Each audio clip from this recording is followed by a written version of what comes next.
Bonsoir, c'est moi, Jérôme.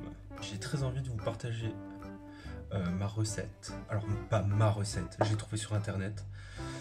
La recette des cookies que j'ai fait depuis le début du confinement numéro 2. Cookies que j'ai pas forcément pu faire avant le premier confinement. Parce qu'il y a des gens qui sont tarés dans les magasins. Avec que de la farine complète. Ça marche pas, les cookies avec la farine complète. J'imagine que c'est pas super. Bref. Donc, activité comme une autre, faire des cookies. Donc à l'heure où je vous filme, ça fait quelques heures seulement que ma première vidéo est mise en ligne. Et une personne, merci Marie, m'a demandé de filmer. Filmer la recette des cookies que je mangeais dans la première vidéo. Donc c'est parti. Alors c'est une recette que j'ai trouvée donc sur internet. Je vous mettrai le lien dans la barre d'infos. Lisez les barres d'infos s'il vous plaît. Sur un site donc qui s'appelle Piratage culinaire. En fait elle est toute simple. C'est parti d'où cette histoire? C'est que j'avais plus beaucoup de sucre, mais j'avais pas mal, enfin j'avais un pot de miel et je voulais une recette calée, tu vois. Donc j'ai cherché et puis j'ai trouvé une bonne recette. Donc très professionnelle. Donc j'ai tout mesuré avant de faire la vidéo parce que flemme. Donc 250 g de pas de sel, de farine.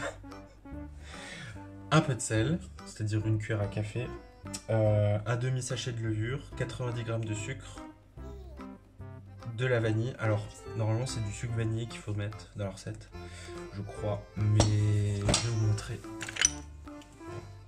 J'avais eu ça à Noz, étonnant, un petit moulin de gousse de vanille, voilà. 125 g de farine. Un œuf. Je vais arrêter de faire ça. Ou alors je vais juste. Ouais. Un œuf avec une grosse cuillère à soupe de miel. Voilà. Et des pépites de chocolat.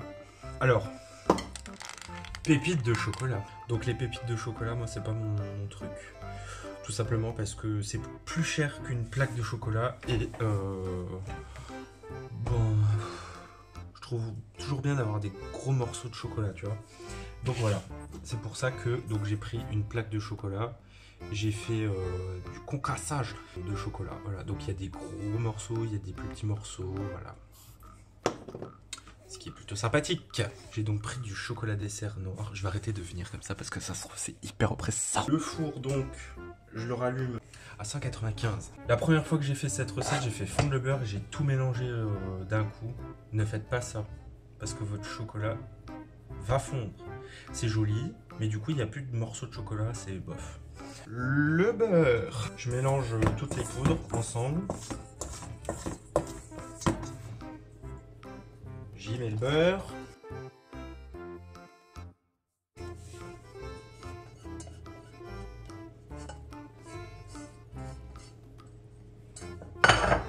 Et je mélange. Je touille. Je touille. Et je touille.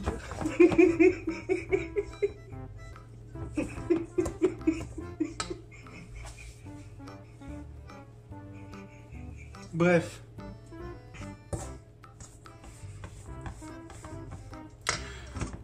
À un moment, on se dit on peut plus mélanger, tu vois. Donc, c'est là qu'on met l'œuf et le miel.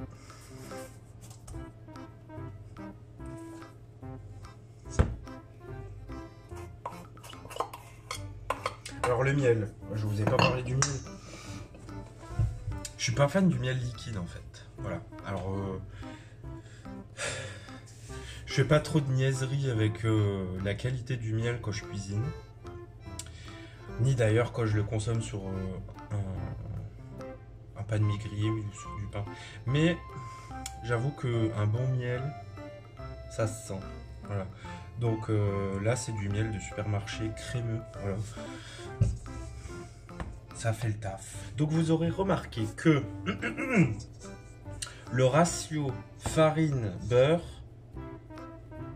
est assez particulier. Donc en fait, vous avez une pâte qui ressemble à une pâte sablée. Voilà.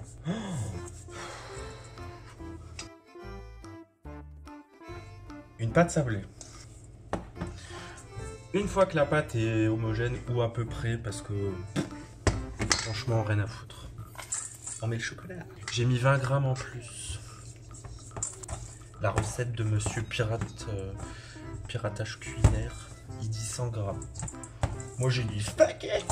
Je mets 20 grammes en plus. Tu touilles. Et là, tu as la meilleure pâte du monde. Voilà, bon, ça fait vraiment beaucoup de chocolat. Mais vous verrez que c'est bien. Après, vous faites ce que vous voulez, hein, vous adaptez. Si vous voulez moins de chocolat, vous en mettez moins.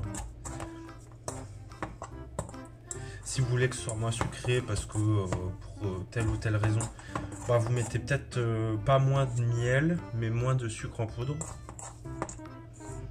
En fait, je vais pousser la pâte sur les bords. Ça, c'est un truc que j'ai appris au travail. Je pousse la pâte sur les bords du bol et je la fous au frigo. Comme ça, ça refroidit plus vite.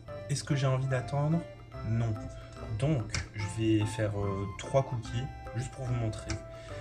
Et voilà. Donc, je vous l'ai dit, le four, il est préchauffé. Et au fait, oui, je me suis lavé les mains. D'ailleurs, dites-moi si y en a qui ont ça. Je vais acheter sur Amazon des feuilles en silicone parce que je suis constamment en train d'utiliser ce papier sulfurisé pour faire des cookies ou autre chose. J'en ai marre d'acheter ce truc. Voilà. Bon, j'en fais que 3 pour vous montrer. J'enfonce ça, on va dire entre 8 et 10 minutes, je pense. Voilà. À tout de suite. J'ai envie de vous faire un crash test. J'ai acheté ça.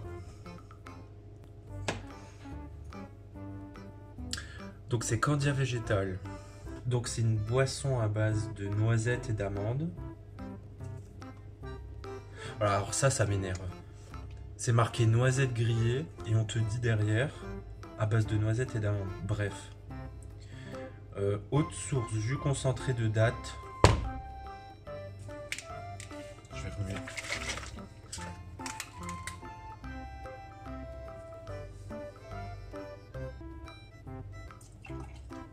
Santé!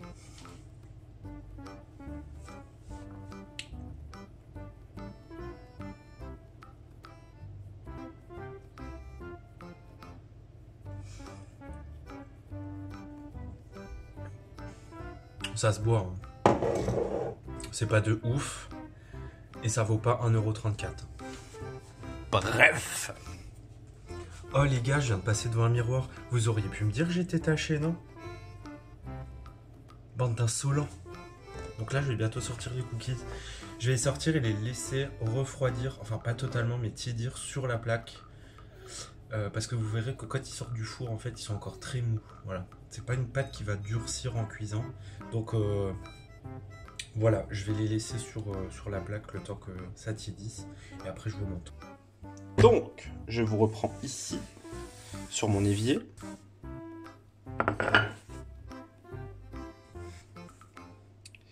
Donc, je voulais vous montrer.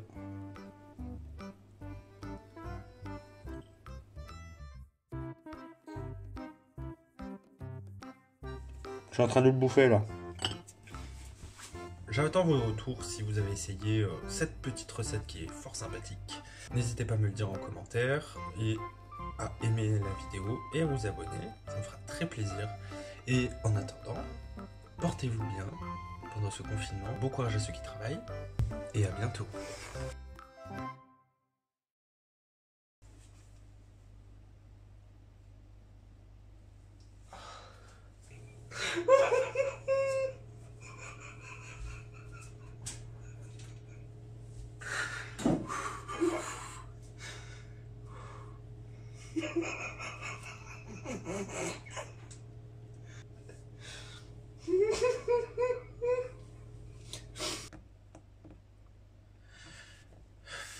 J'ai chaud.